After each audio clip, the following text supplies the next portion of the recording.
Today at Esperanza Cultural, one of the best short stories by Edgar Allan Poe, Bon Bon. Please subscribe to our channel Esperanza Cultural. Now our story today, Bon Bon.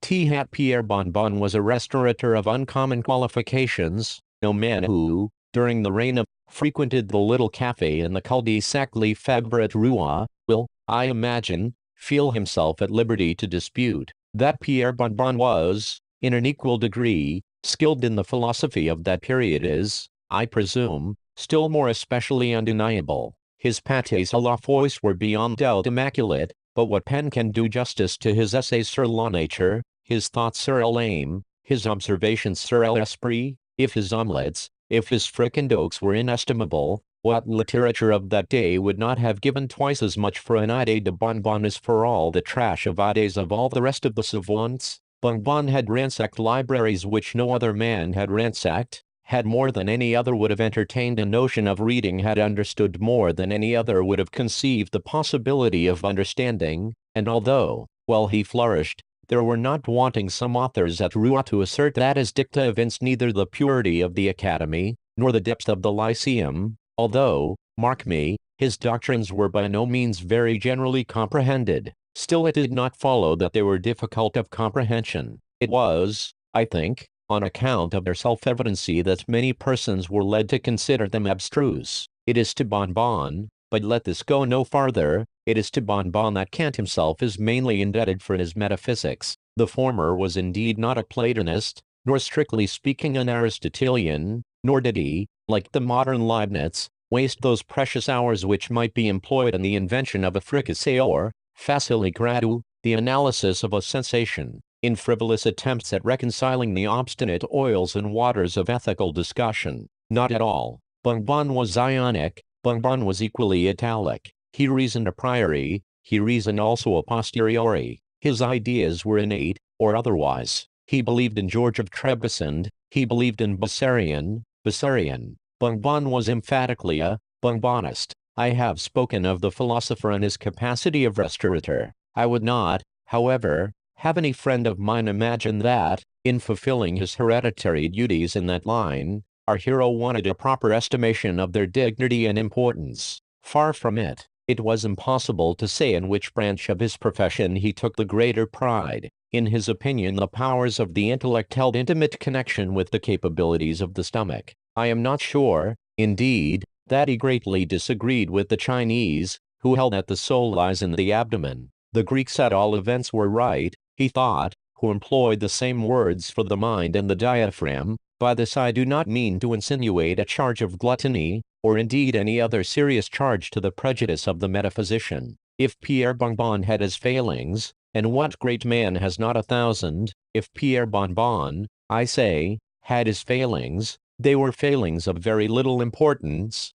faults indeed which, in other tempers, have often been looked upon rather in the light of virtues. As regards one of these foibles, I should not even have mentioned it in this history but for the remarkable prominency, the extreme alto relievo, in which it jutted out from the plane of his general disposition. He could never let slip an opportunity of making a bargain. Not that he was avaricious, no, it was by no means necessary to the satisfaction of the philosopher, that the bargain should be to his own proper advantage, provided a trade could be effected, a trade of any kind, upon any terms, or under any circumstances. A triumphant smile was seen for many days thereafter to enlighten his countenance, and a knowing wink of the eye to give evidence of his sagacity. At any epoch it would not be very wonderful if a humor so peculiar as the one I have just mentioned, should elicit attention and remark. At the epoch of our narrative, had this peculiarity not attracted observation, there would have been room for wonder indeed.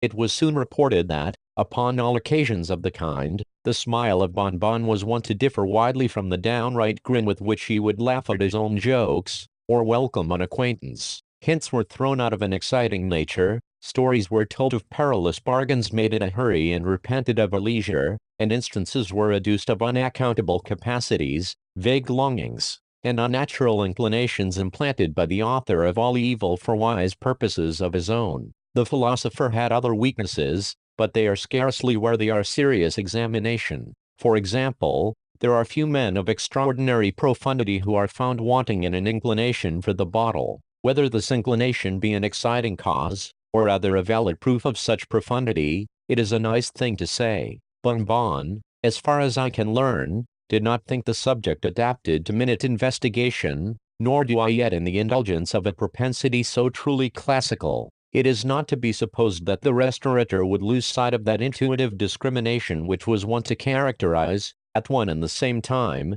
his essays and his omelettes. In his seclusions the vin de Bourgogne had its allotted hour, and there were appropriate moments for the Côtes du Rhône. With him Sauterne was to Madoc what Catullus was to Homer. He would sport with a syllogism in sipping Saint Péray, but unravel an argument over Clos de Vougeot, and upset a theory in a torrent of Chambertin. Well had it been if the same quick sense of propriety had attended him in the peddling propensity to which I have formerly alluded, but this was by no means the case. Indeed, to say the truth, that trait of mind in the philosophic Bon Bon did begin at length to assume a character of strange intensity and mysticism, and appeared deeply tinctured with the diablerie of his favorite German studies. To enter the little café in the cul-de-sac Lefebvre was, at the period of our tale, to enter the sanctum of a man of genius. Bon Bon was a man of genius. There was not a succurseur in Rouen who could not have told you that Bon Bon was a man of genius. His very cat knew it, and forbore to whisk her tail in the presence of the man of genius. His large water dog was acquainted with the fact,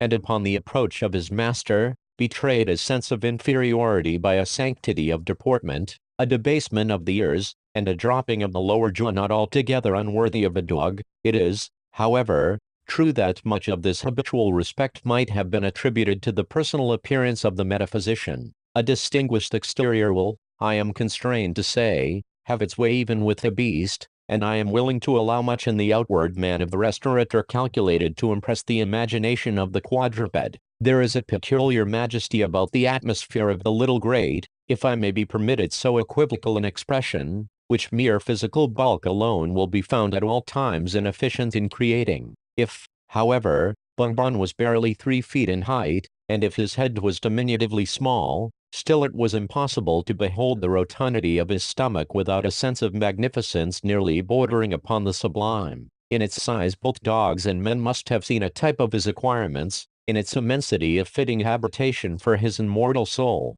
I might here, if it so pleased me, dilate upon the matter of habiliment, and other mere circumstances of the external metaphysician. I might hint that the hair of our hero was worn short, combed smoothly over his forehead, and surmounted by a conical-shaped white flannel cap and tassels, that his pea-green jerkin was not after the fashion of those worn by the common class of restaurateurs at that day, that the sleeves were something fuller than the reigning costume permitted, that the cuffs were turned up, not as usual in that barbarous period, with cloth of the same quality and color as the garment, but faced in a more fanciful manner with the party-colored velvet of Genoa, that his slippers were of a bright purple, curiously filigreed, and might have been manufactured in Japan, but for the exquisite pointing of the toes, and the brilliant tints of the binding and embroidery, that his breeches were of the yellow satin-like material called amiable, that his sky-blue cloak, resembling in form a dressing wrapper, and richly bestudded all over with crimson devices, floated cavalierly upon his shoulders like a mist of the morning, and that his stout ensemble gave rise to the remarkable words of Benvenuta, the improvisatrice of Florence, that it was difficult to say whether Pierre Bon Bon was indeed a bird of paradise, or rather a very paradise of perfection. I might, I say, expatiate upon all these points if I pleased, but I forbear. Merely personal details may be left to historical novelists, they are beneath the moral dignity of matter of fact. I have said that to enter the café in the cul-de-sac Lefebvre was to enter the sanctum of a man of genius, but then it was only the man of genius who could duly estimate the merits of the sanctum. A sign, consisting of a vast folio, swung before the entrance. On one side of the volume was painted a bottle, on the reverse a pate. On the back were visible in large letters Obra de Bon Bon. Thus was delicately shadowed forth the twofold occupation of the proprietor. Upon stepping over the threshold, the whole interior of the building presented itself to view. A long, low-pitched room, of antique construction, was indeed all the accommodation afforded by the café. In a corner of the apartment stood the bed of the metaphysician. An army of cartons, together with a canopy and log rack, gave it an air at once classic and comfortable. In the corner diagonally opposite, appeared, in direct family communion, the properties of the kitchen and the bibliothèque. A dish of polemics stood peacefully upon the dresser. Here lay an oven full of the latest ethics. There a kettle of duodecimo melanges. Volumes of German morality were hand and glove with the gridiron. A toasting fork might be discovered by the side of Eusebius. Plato reclined at ease in the frying pan, and contemporary manuscripts were filed away upon the spit. In other respects the Café de Bonbon might be said to differ little from the usual restaurants of the period. A fireplace yawned opposite the door. On the right of the fireplace an open cupboard displayed a formidable array of labeled bottles. It was here, about 12 o'clock one night during the severe winter, the comments of his neighbors upon his singular propensity, that Pierre Bonbon, I say, having turned them all out of his house, locked the door upon them with an oath, and betook himself in no very pacific mood to the comforts of a leather-bottomed armchair, and a fire of blazing faggots. It was one of those terrific nights which are only met with once or twice during a century. It snowed fiercely, and the house tottered to its center with the floods of wind that, rushing through the crannies in the wall, and pouring impetuously down the chimney, shook awfully the curtains of the philosopher's bed, and disorganized the economy of his paint pans and papers. The huge folio sign that swung without, exposed to the fury of the tempest, creaked ominously, and gave out a moaning sound from its stanchions of solid oak. It was in no placid temper, I say, that the metaphysician drew up his chair to its customary station by the hearth. Many circumstances of a perplexing nature had occurred during the day, to disturb the serenity of his meditations. In attempting des oeufs à la princesse, he had unfortunately perpetrated an omelette de la reine. The discovery of a principle in ethics had been frustrated by the overturning of a stew, and last, not least, he had been thwarted in one of those admirable bargains which he at all times took such a special delight in bringing to a successful termination. But in the chafing of his mind at these unaccountable vicissitudes, there did not fail to be mingled some degree of that nervous anxiety which the fury of a boisterous night is so well calculated to produce. Whistling to his more immediate vicinity the large black water dog we have spoken of before, and settling himself uneasily in his chair, he could not help casting a wary and unquiet eye toward those distant recesses of the apartment whose inexorable shadows not even the red firelight itself could more than partially succeed in overcoming. Having completed a scrutiny whose exact purpose was perhaps unintelligible to himself, he drew close to his seat a small table covered with books and papers, and soon became absorbed in the task of retouching a voluminous manuscript, intended for publication on the morrow. He had been thus occupied for some minutes when "I am in no hurry, Monsieur Bonbon," suddenly whispered a whining voice in the apartment. "The devil!" ejaculated our hero, starting to his feet, overturning the table at his side, and staring around him in astonishment. "Very true," calmly replied the voice. "Very true. What is very true? How came you here?" vociferated the metaphysician, as his eye fell upon something which lay stretched at full length upon the bed. "I was saying," said the intruder, without attending to the interrogatives, "I was saying that I am not at all pushed for time, that the business upon which I took the liberty of calling is of no pressing importance, in short, that I can very well wait until you have finished your exposition." "My exposition? There now, how do you know? How came you to understand that I was writing an exposition?"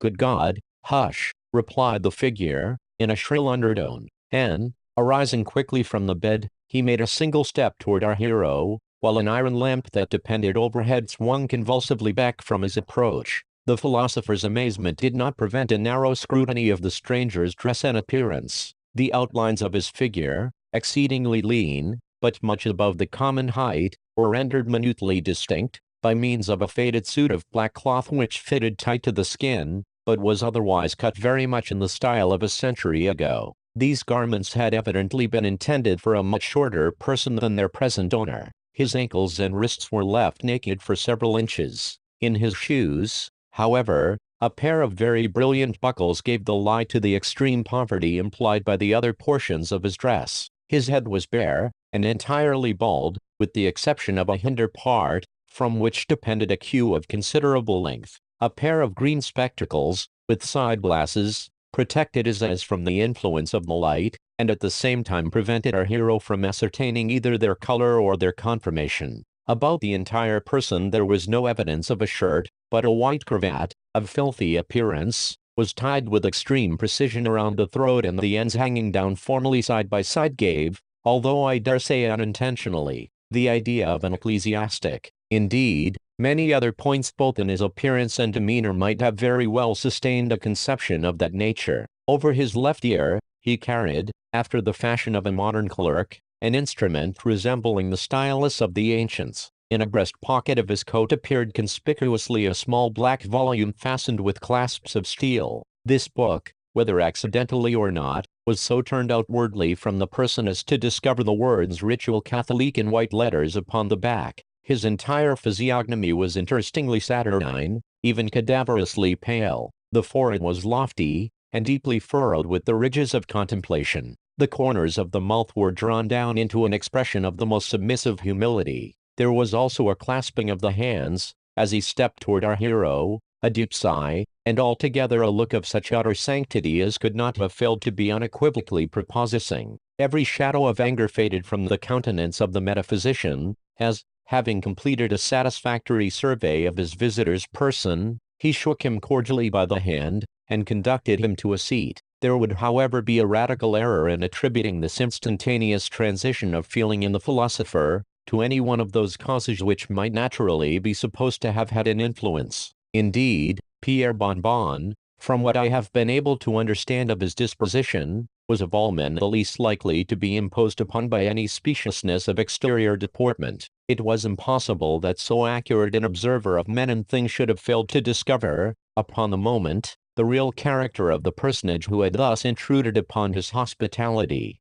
To say no more, the conformation of his visitor's feet was sufficiently remarkable. He maintained lightly upon his head an inordinately tall hat. There was a tremulous swelling about the hinder part of his breeches, and the vibration of his coat tail was a palpable fact. Judge, then, with what feelings of satisfaction our hero found himself thrown thus at once into the society of a person for whom he had at all times entertained the most unqualified respect. He was, however, too much of the diplomatist to let escape him any intimation of his suspicions in regard to the true state of affairs. It was not his cue to appear at all conscious of the high honor he thus unexpectedly enjoyed, but, by leading his guest into the conversation, to elicit some important ethical ideas, which might, in obtaining a place in his contemplated publication, enlighten a human race, and at the same time immortalize himself, ideas which, I should have added, his visitor's great age, and well-known proficiency in the science of morals,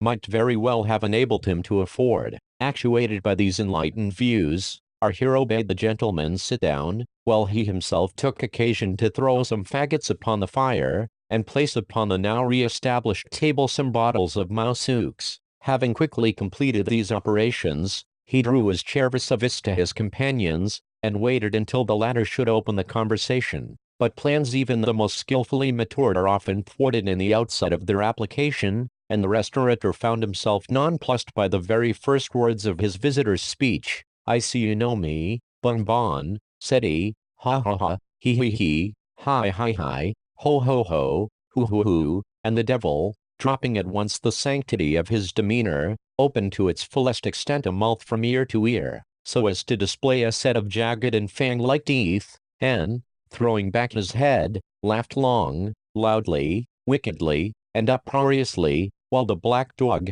crouching down upon his haunches, joined lustily in the chorus, and the tabby cat, flying off at a tangent, stood up on end, and shrieked in the farthest corner of the apartment. Not so the philosopher. He was too much a man of the world either to laugh like the dog, or by shrieks to betray the indecorous trepidation of the cat. It must be confessed, he felt a little astonishment to see the white letters which formed the words Ritual Catholique on the book in his guest's pocket, momently changing both their color and their import, and in a few seconds, in place of the original title, the words Regitor des Condamnes blazed forth in characters of red. This startling circumstance, when Bonbon replied to his visitor's remark, imparted to his manner an air of embarrassment which probably might not otherwise have been observed. "Why, sir," said the philosopher, "why, sir, to speak sincerely, I believe you are, upon my word, the d—dest That is to say, I think, I imagine, I have some very faint idea, of the remarkable honor. Oh, ah, yes, very well, interrupted his Majesty, say no more, I see how it is, and hereupon, taking off his green spectacles, he wiped the glasses carefully with the sleeve of his coat, and deposited them in his pocket. If Bonbon had been astonished at the incident of the book, his amazement was now much increased by the spectacle which here presented itself to view. In raising his eyes, with a strong feeling of curiosity to ascertain the color of his guests, he found them by no means black, as he had anticipated, nor gray, as might have been imagined, nor yet hazel nor blue, nor indeed yellow nor red, nor purple, nor white, nor green, nor any other color in the heavens above, or in the earth beneath, or in the waters under the earth. In short, Pierre Bonbon not only saw plainly that His Majesty had no eyes whatsoever, but could discover no indications of their having existed at any previous period,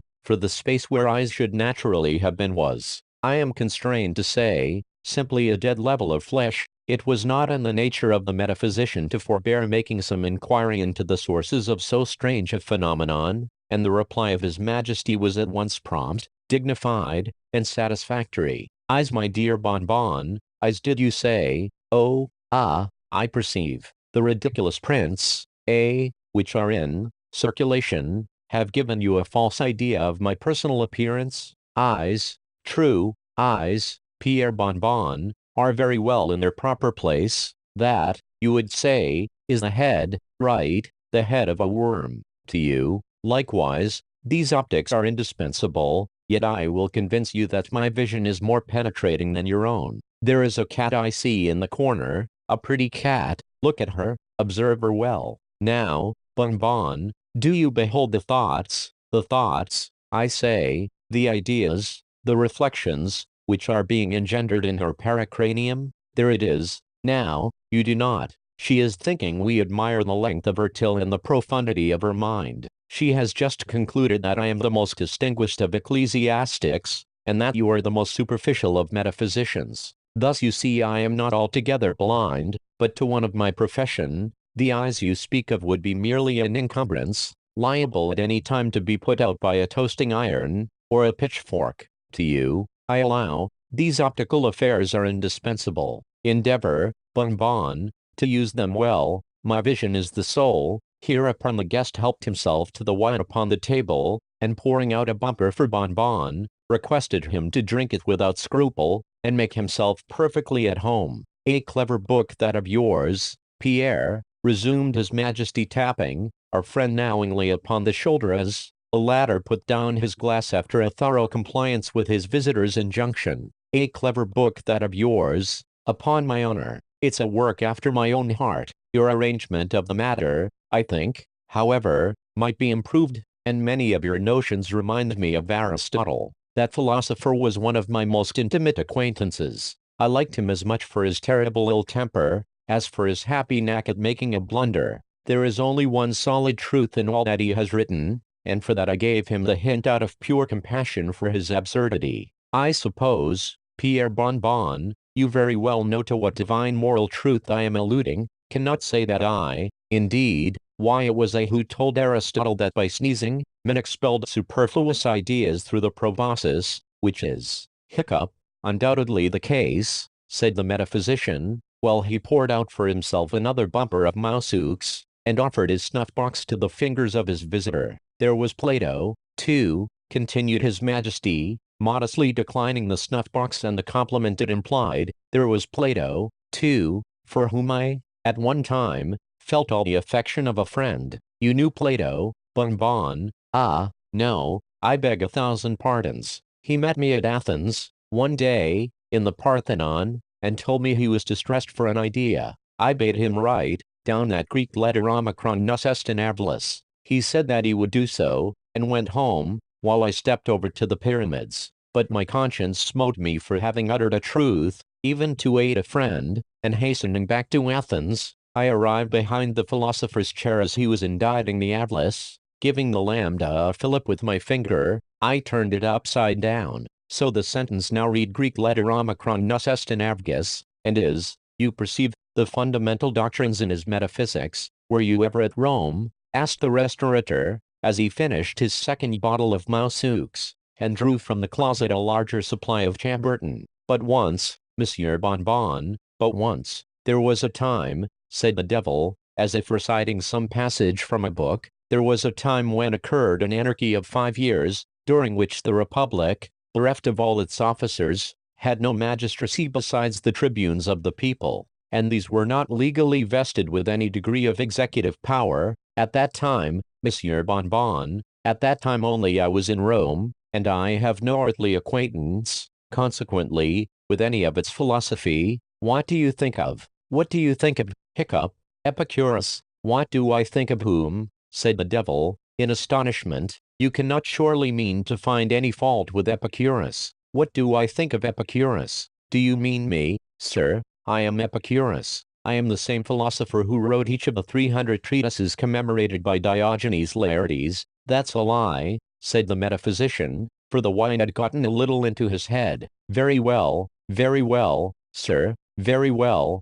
indeed, sir, said his majesty, apparently much flattered. That's a lie, repeated the restaurateur, dogmatically. That's a hiccup, a lie. Well, have it your own way, said the devil, pacifically, and Bonbon, having beaten his majesty at argument, thought it his duty to conclude a second bottle of Chambertin. As I was saying, resumed the visitor, as I was observing a little while ago, there are some very outre notions in that book of yours, Monsieur Bonbon. What, for instance, do you mean by all that humbug about the soul? Pray, sir, what is the soul? The hiccup, soul, replied the metaphysician, referring to his MS, is undoubtedly no, sir, indubitably no, sir, indisputably no, sir, evidently no, sir, incontrovertibly no, sir, hiccup, no, sir, and beyond all question, no, sir, the soul is no such thing.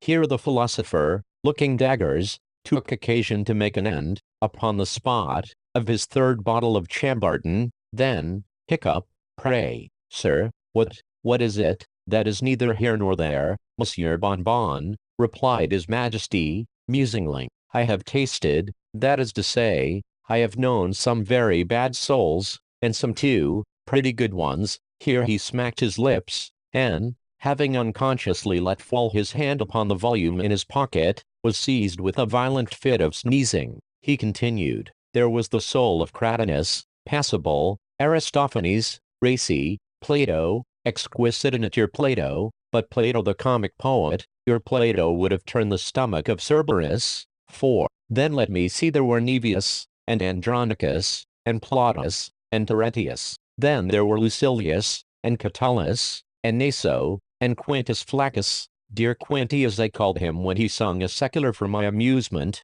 while I toasted him, in pure good humor, on a fork. But they want flavor, these Romans. One fat Greek is worth a dozen of them, and besides will keep, which cannot be said of a Quirite. Let us taste your Sauterne. Bonbon had by this time made up his mind to nil admirari and endeavored to hand down the bottles in question. He was, however, conscious of a strange sound in the room like the wagging of a tail. Of this, although extremely indecent in his majesty, the philosopher took no notice, simply kicking the dog, and requesting him to be quiet. The visitor continued, I found that Horace tasted very much like Aristotle. You know I am fond of variety. Terentius I could not have told from Menander. Naso, to my astonishment, was Nicander in disguise. Virgilius had a strong twang of Theocritus. Martial put me much in mind of Archilochus, and Titus Livius was positively Polybius and none other. Hiccup, here replied Bonbon, and his majesty proceeded, but if I have a penchant, Monsieur Bonbon, if I have a penchant, it is for a philosopher. Yet, let me tell you, sir, it is not every it is not every gentleman who knows how to choose a philosopher. Long ones are not good, and the best, if not carefully shelled, are apt to be a little rancid on account of the gall. Shelled, taken out of the carcass. What do you think of a hiccup, physician? Don't mention them.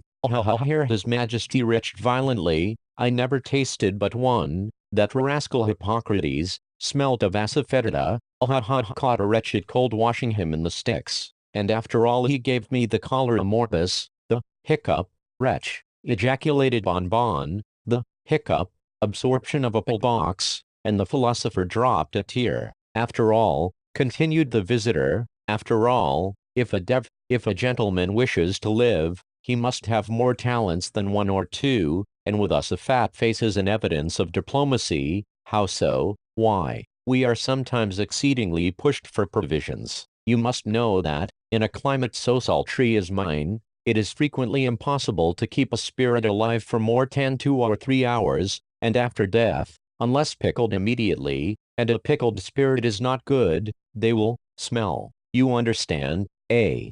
Putrefaction is always to be apprehended when the souls are consigned to us in the usual way. Hiccup, hiccup, good God, how do you manage? Here the iron lamp commenced swinging with redoubled violence, and the devil half started from his seat. However, with a slight sigh, he recovered his composure, merely saying to our hero in a low tone, I tell you what, Pierre Bon, we must have no more swearing. The host swallowed another bumper, by way of denoting thorough comprehension and acquiescence, and the visitor continued, why, there are several ways of managing. The most of us starve, some put up with the pickle. For my part I purchase my spirits vivant corpore, in which case I find they keep very well, but the body, hiccup, the body, well, what of the body? Oh, I perceive. Why, sir, the body is not at all affected by the transaction. I have made innumerable purchases of the kind in my day, and the parties never experienced any inconvenience. There were Cain and Nimrod, and Nero, and Caligula, and Dionysius, and Pisistratus, and 1,000 others, who never knew what it was to have a soul during the latter part of their lives. Yet, sir, these men adorn society. Why, possession of his faculties, mental and corporeal. Who writes a keener epigram? Who reasons more wittily? Who? But stay, I have his agreement in my pocket-book. Thus saying, he produced a red leather wallet, and took from it a number of papers. Upon some of these Bon caught a glimpse of the letters Machi, Mazarabesp, with the words Caligula, George, Elizabeth. His Majesty selected a narrow slip of parchment, and from it read aloud the following words, in consideration of certain mental endowments which it is unnecessary to specify, and in further consideration of 1,000 louis d'or, I being aged 1 year and 1 month, do hereby make over to the bearer of this agreement all my right, title, and appurtenance in the shadow called my soul, signed, A. Here His Majesty repeated a name which I did not feel justified in indicating more unequivocally. Queruit, a clever fellow that, resumed he, but like you, Monsieur Bon, he was mistaken about the soul. The soul a shadow, truly, the soul a shadow, ha, he, hoo. Only think of a fricasseed shadow, only think, hiccup, of a fricasseed shadow, exclaimed our hero, whose faculties were becoming much illuminated by the profundity of His Majesty's discourse. Only think of a hiccup, fricasseed shadow. Now, dim, hiccup, humph, if I would have been such a, hiccup, nincompoop. My soul, Mr. Humph, your soul, Monsieur Bon, yes, sir, hiccup, my soul is, what, sir, no shadow, dim, did you mean to say, yes, sir, my soul is, hiccup, humph, yes, sir, did you not intend to assert, my soul is, hiccup, peculiarly qualified for, hiccup, what, sir, stew, ha, souffle, fricassee, indeed, ragout and fricando, and see here, my good fellow, I'll let you have it, hiccup, a bargain. Here the philosopher slapped His Majesty upon the back. Couldn't think of such a thing, said the latter calmly, at the same time rising from his seat. The metaphysician stared. Am supplied at present, said His Majesty. Hiccup, said the philosopher, have no funds on hand. What, besides, very unhandsome in me, sir, to take advantage of, hiccup, your present disgusting and ungentlemanly situation. Here the visitor bowed and withdrew. In what manner could not precisely be ascertained, but in a well-concerted effort to discharge a bottle at the villain, the slender chain was severed that depended from the ceiling, and the metaphysician prostrated by the downfall of the lamp.